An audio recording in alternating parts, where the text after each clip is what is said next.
And we're going in depth tonight on California's concealed carry weapon permit and the debate over making the information of permit holders public. News Channel 3's Jennifer Franco talks with people on both sides of the transparency discussion when it comes to people carrying guns. It's nobody's business whether or not someone has a concealed weapon. Sheriff Chad Bianco is expressing frustration after having to release the names of all CCW permit holders in the county to Viacom CBS last month. He was required to hand over the information under the California Public Records Act. I think it's a horrible law. Unless exempted by law, much of the information on the applications of the roughly 30,000 CCW permit holders in the county can be publicly accessible.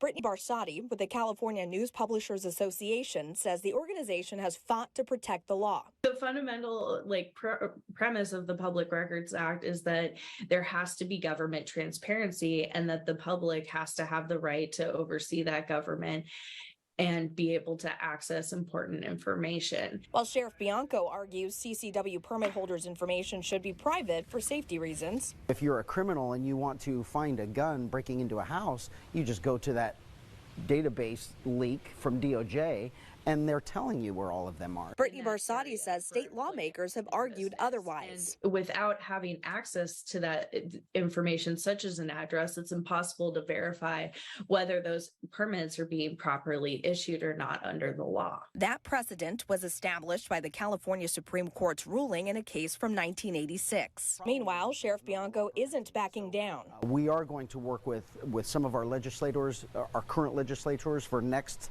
year's bills, and we're going to try and get something that gets on the books that protects people's information. A bill of that nature, which was never signed into law, was introduced in 2015. The author of AB 1154 argued that it would, quote, provide that the California Public Records Act shall not be construed to require the disclosure of the home address information as specified and telephone numbers of applicants that are set forth in applications to carry firearms or of licensees that are set forth in licenses to carry firearms as specified. The California Broadcasters Association and the California News Publishers Association both oppose the bill and are prepared to do so again. Anything that seeks to prohibit the public from accessing the information that's fundamental to transparency and our government functioning and watchdog roles as the fourth estate, we would likely oppose any such bill. In Thousand Palms, Jennifer Franco, News Channel 3.